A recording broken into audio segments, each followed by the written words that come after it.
Kenapa waktu terasa makin cepat saat dewasa?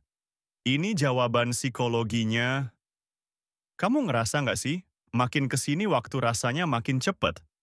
Baru aja tahun baru, tahu-tahu udah masuk pertengahan tahun.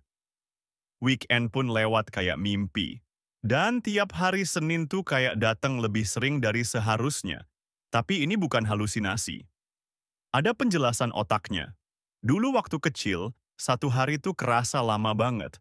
Kita bisa main, tidur siang, nonton kartun, main lagi, dan hari itu kayak nggak habis-habis. Sekarang, baru ngerjain 2 email, buka TikTok bentar, udah jam 6 sore. Psikolog menyebut ini sebagai time perception, persepsi waktu. Otak kita nggak ngukur waktu kayak stopwatch, tapi berdasarkan jumlah memori yang kita bentuk.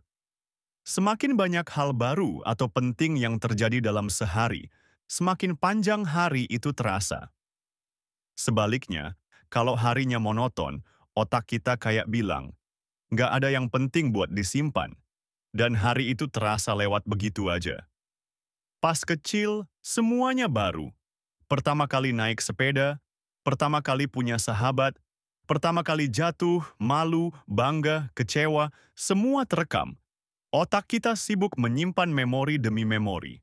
Karena banyaknya kenangan baru, masa kecil terasa panjang dan penuh warna. Pas kita dewasa, hidup cenderung masuk pola.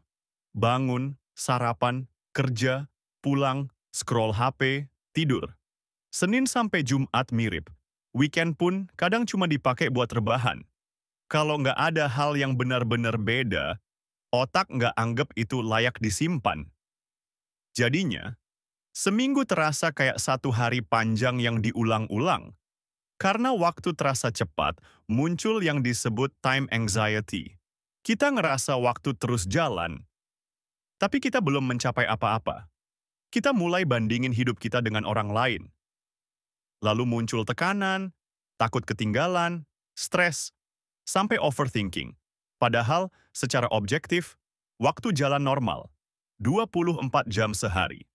Tapi secara subjektif, dia bisa terasa beda-beda, tergantung pengalaman kita. Contoh, liburan ke tempat baru selama 3 hari terasa lebih panjang dibanding 1 minggu kerja yang monoton. Karena banyak hal baru yang otak rekam. Kuncinya, ciptakan hal baru sekecil apapun. Nggak perlu ekstrim. Coba rute baru ke kantor. Makan di tempat yang belum pernah. Tulis jurnal harian. Atau ngobrol sama orang asing di warung kopi. Hal kecil tapi berkesan bisa memperlambat persepsi waktu kita. Waktu akan terus berjalan. Tapi hidup akan terasa lebih lambat dan bermakna kalau kita isi dengan momen yang berbeda. Kamu pernah ngerasa hidup ngebut juga? Tulis di komentar biar kita bareng-bareng nyari maknanya. Sampai ketemu di cerita real berikutnya.